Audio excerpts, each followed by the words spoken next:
రవిచంద్ర రెడ్డి గారు, మీరు మరి నిజంగానే ఎంత మెచ్యూర్గా మాట్లాడారంటే నాకు కూడా చాలా ముచ్చటేసింది. అంటే మీరు మాట్లాడిన ఆ కాన్సెప్ట్ ఒక్కదానికి చాలా మీకు నేను ఆకర్షితున్నాయ్యా. ఎట్లా అంటే అసలు ఈ వైనాట్ 175 అనే కాన్సెప్ట్ కనిపెట్టినోడు ఎవడో కానీ వాడిని తన్నాలే అసలు అని అన్నారు. నిజంగానే ఎంత ఎలాంటోడైనా 175కి 170 వస్తాయని అనడం, అది నమ్మడం, ఎందుకు రాదు వైనాట్కి 175కి 175 ఎందుకు రాకూడదు, మనం 175కి 175 కొడతాం అని ఆయన కూడా చాలా గర్వంగా చెప్పడం, అవన్నీ కొంత కామెడీగా అనిపించినా కూడా అంటే నాలాంటి వాడికి, నేను ఇన్నేళ్ళు జర్నలిజం ఉన్నా కానీ అది నిజానికి వాస్తవం కాదనేది అందరికీ తెలిసిన విషయం అయినప్పటికీ కూడా మీరు చాలా క్లారిటీగా చాలా అద్భుతంగా వివరించి చెప్పగలిగారు. నిజంగా నేను చాలా అంటే మీరెందుకు మాట్లాడారో నాకు అర్థం కాదు. వైనాట్ 175 ఒకటే కాదండి, 2019 ఎలక్షన్ లో గెలుపు మంత్రం ఏంటి వైఎస్ఆర్సీపీది? కులం చూడం, మతం చూడం, పార్టీలు చూడం, ప్రాంతాలు చూడం, పార్టీలు చూడం, వర్గాలు చూడం, ప్రతి పేదవాడిని దగ్గర తీస్తాం, ప్రతి ఒక్కరిని ఆసరాగా నిలబడే పార్టీగా వైఎస్ఆర్సీపీ ఉంటుందన్నారు. సూపర్ హిట్ అయింది. దాన్ని తీసేసి నా ఎస్సీలు, నా బీసీలు, నా మైనారిటీలు అని చెప్పి వర్గీకరణ చేసి కులాల మధ్య చీలికి తేవాలన్న తలంపు తెచ్చిన అతి మేధావివుడు. దాంతోపాటు వైనాట్ 175 నినాదం రాసిన జోకర్ ఎవడు? ఇలాంటి జోకర్లు చేసిన ప్యాంపరింగ్ ఏదైతే ఉందో, నాయకుడిని ఎంత ఎక్కువ ప్యాంపర్ చేస్తే, ఎంత అతిగా పొగిడితే అంత దిష్టి తగలడం కాదు దరిద్రం పట్టుద్ది అన్నట్టు, జగనన్న నువ్వే మా నమ్మకం అంటే వీళ్ళ మీద వీళ్ళకి నమ్మకం లేదు, ప్రజల మీద వీళ్ళకి నమ్మకం లేదండి. అంటే దారిన పోయే స్కూల్ పిల్లడికి టికెట్ ఇచ్చినా వాడు గెలవాలా, లేకపోతే ఎవరినైనా దారిన పోయే ఎవరిని తీసుకొచ్చి పెట్టినా వాడికి ఏ అర్హత లేకపోయినా వాడిని నిలబెడితే జగన్మోహన్ రెడ్డి గారు బొమ్మ చూసి ఓటేయాలా, ఆ కాడికి తెచ్చేశారు ఆయన్ని. అంతగా అతిగా ప్యాంపర్ చేసి జగనన్నా నువ్వే మా నమ్మకం, నువ్వెవరినైనా నిలబెట్టన్నా. ఆ దశలోనే ప్రధానమైన నాయకులను తరివేసిన కోవర్టు సకల దరిద్రాలకు కారణం ఆ సకలం కాంక్రీట్ కుర్చీ. ముఖ్యంగా కోవర్ట్ రాజకీయం కాకపోతే తెలుగుదేశానికి అభ్యర్థులు లేని దగ్గర అభ్యర్థులను సప్లై చేసే విధంగా వైఎస్ఆర్సీపీ నుంచి ప్రధానమైన నాయకుల్ని సరైన టైంలో బహిష్కరించడం ఏంటి? లేదు వీళ్ళకి కానీ అపాయింట్మెంట్ కానీ జగన్మోహన్ రెడ్డి గారి దగ్గరికి పోకపోతే అలిగి పార్టీ వదిలి వెళ్ళిపోతారంటే 80% వీళ్ళకి అపాయింట్మెంట్ ఇద్దని పార్టీ నుంచి వదిలిపోయే విధంగా చేసింది ఎవరు? ఆ సకలం. సూపర్. ఖచ్చితంగా కూడా నేను అనేది ఏంటంటే సకల దరిద్రాలకి కారణం సకలమే. కానీ ఆ సకలంకే జగన్మోహన్ రెడ్డి గారు మళ్ళీ ప్రయారిటీ ఇచ్చి పార్టీ మొత్తాన్ని అతని చేతిలో పెట్టి అతని కిందే మీరు సచ్చినట్టు పనిచేయాలి, ఇది నా పార్టీ నా ఇష్టం, ఉంటే ఉండండి పోతే పోండి, నా చరిష్మాతో మళ్ళీ ఎలక్షన్కి అందరూ వచ్చేస్తారనే భ్రమలో ఏదైతే ఉన్నారో కరెక్ట్ కాదు. టేక్ ఇట్ గ్రాంటెడ్ కాదు. కరెక్ట్. గుడ్డు మీద ఖచ్చితంగా అది కాదు, గుడ్డు మీద కూడా ఆయన బొమ్మ వేసుకుని అంత ట్యాంపరింగ్ చేశారంటే ఆయన ఎందుకు అంత నమ్మలేకపోయాడు? అదొక్కటి కాదండి, మత్తులో పెట్టేశారు ఆయన్ని. మరి ఏ మహారాజుకైనా ఏ చక్రవర్తికైనా కూడా అతిగా పొగిడినప్పుడు పక్కన వాళ్ళు ఎవరో ఒకరు కాస్త గిచ్చి స్పృహలోకి తెస్తారు. అలా కాకుండా ఈయన స్పృహలోకి తేకుండా అలా పెట్టి గడప గడపకి అని చెప్పి ఎమ్మెల్యేలందరికీ తలా ఒక సంచి ఇచ్చా. ఆ సంచి సామాను సర్దుకొని ఆ స్టిక్కర్లన్నీ ఎమ్మెల్యేల చేత గోడలకు అంటించా. చాలా మంది వద్దు బొమ్మంట్రి. ఎప్పుడైతే గడప గడప కార్యక్రమం పెట్టారో అదే సకల దరిద్రాలకు మూలం. ఎందుకంటే ఏ ఒక్కడికైనా నాయకుడు నేరుగా వచ్చి అమ్మా నీకు సమస్యలు ఉన్నాయా అంటే, అరే మొగుడైనా ఇంట్లో అన్ని కోరికలు తీర్చలేడండి. ఇంటి పెద్దగా ఒక మొగుడు కూడా ఇంటి కోరికలన్నీ కూడా తీర్చలేడు. అవును.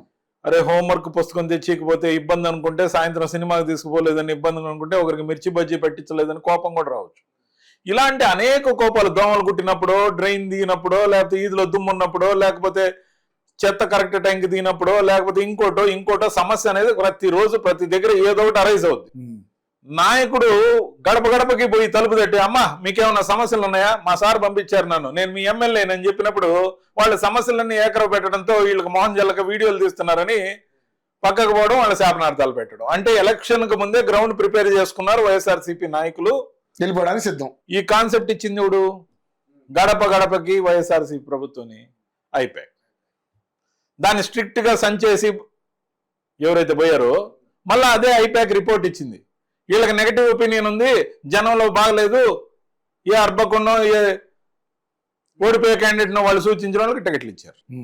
మీరు గమనించండి, అనేక దగ్గరలా అప్పటి వరకు వార్డు కార్పొరేటర్ గా ఉన్న వాళ్ళని ఎమ్మెల్యే అభ్యర్థి, సర్పంచ్ గా ఉన్న వాళ్ళని ఎమ్మెల్యే అభ్యర్థి, లేకపోతే అసలు ఊరు పేరు తెలియని వాళ్ళని 2 దగ్గరలో ఎంపీల అభ్యర్థి.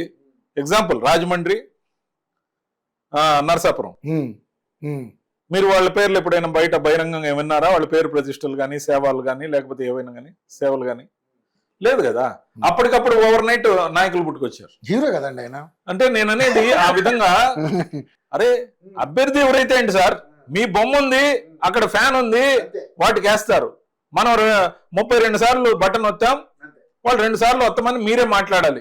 ఆయన చేత మాట్లాడిచ్చారండి. ఆయన చేత స్పీచ్ల్లో సిద్ధం సభల్లో నేను 32 సార్లు బటన్ వస్తా, మీరు 2 సార్లు బటన్ వత్తండి, పని అయిపోద్దని చెప్పి ఇచ్చారు.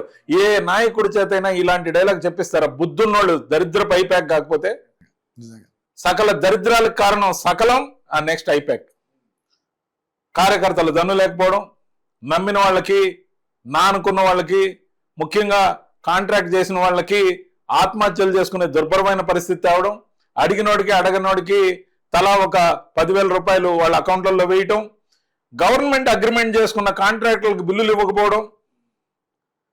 సాక్షాత్ గవర్నమెంట్ ఏదైతే అగ్రిమెంట్ చేసుకుంటుందో దానికి బైండ్ ఓవర్ కదా, సబ్సిక్వెంట్ గవర్నమెంట్ కూడా బైండ్ ఓవరే. మీరు అగ్రిమెంట్ చేసుకున్న వాడికేమో డబ్బులు ఇయ్యరు, అడగని వాడికేమో కొత్త కొత్త స్కీములు. వాహన మిత్ర, లేకపోతే ఇంకో మిత్ర, లా నేస్తం. అసలు ఎవరన్నా అడిగారు మిమ్మల్ని? అంటే అన్ని వర్గాలకి తలా ఒక స్కీమ్ ఇచ్చాం, అందరికీ చక్కగా అడిగినోడికి అడగనోడికి ఇచ్చాం స్కీములు. మనం బినామీలు చేసుకుందాం స్కాములు. కావలసినంత డబ్బు ఉంది, మళ్ళీ ఖర్చు పెడతాం. ఐప్యాక్ స్క్రిప్ట్ ఇస్తుంది, మళ్ళీ గెలుస్తాం, మళ్ళీ గెలుస్తాం, ఎప్పటికీ గెలుస్తాం. 30 ఏళ్ళు ఉంటాం. అరే 30 ఏ రోజైనా రాబోయే 5 ఏళ్లకి గత 5 ఏళ్ల పరిపాలన చూడండి, లోటుపాట్లుండి సవరించుకుంటా మరో 5 ఏళ్లు ఇవ్వమని ఆశీర్వాదం ప్రజల్ని కోరడానికి ప్రజల్లోకి వస్తున్నా అని ఏ రోజు పిలిపివలా.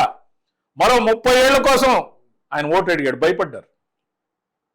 మరో 30 ఏళ్ల కోసం ఈయన ఓటు అడుగుతున్నాడు, ఇది కష్టం, ఇది మన భవిష్యత్ తరాలకు నష్టం అని చెప్పి వద్దన్నారు. భయపడ్డారు. నిజంగా చెప్పాలంటే భయపడ్డారు, లిటరల్లీ భయపడ్డారు. ఎప్పుడైనా అతి చేస్తే ఇదే గతి. అంతే. చుట్టూ ఉన్న వందిమాగదులు లాంటి వాళ్ళు ఇచ్చే దొంగ స్క్రిప్ట్లు, ఒరిజినల్ సర్వేలు దాచేయటం, అందిన కాడికి దోచేయటం, ప్రతి దాంట్లో స్కామ్ చేసుకోవటం. అదేమన్నా మాట్లాడితే ప్రజలకు స్కీములు ఇచ్చాం కదా, మనకు ఆ మాత్రం స్కాములు లేకుంటే ఎలా? ఓ 10 మంది 20 మంది ముఠాగా తయారవటం. ఈ ముఠా దగ్గరే ఉన్నాయి మొత్తం స్కామ్లన్నిటి డబ్బులు, ఈ ముఠా దగ్గరే ఉన్నాయి. అవును, నిజంగానే. ఆ ముఠా మాత్రమే ఇప్పుడు జగన్మోహన్ రెడ్డి గారు చుట్టూ ఉన్నారు. ఎందుకంటే వీళ్లే బినామీలు, వీళ్లే ముఠా సభ్యులు. అందరూ అందిన కాడికి తీసుకున్న స్కీముల్లో వీళ్ళు మాత్రం ఆయన చుట్టూన్నారు. కానీ కాన్సెప్ట్ కూడా గొప్ప కొత్త వాళ్ళు ఎవరు లేరు. అవును అవును.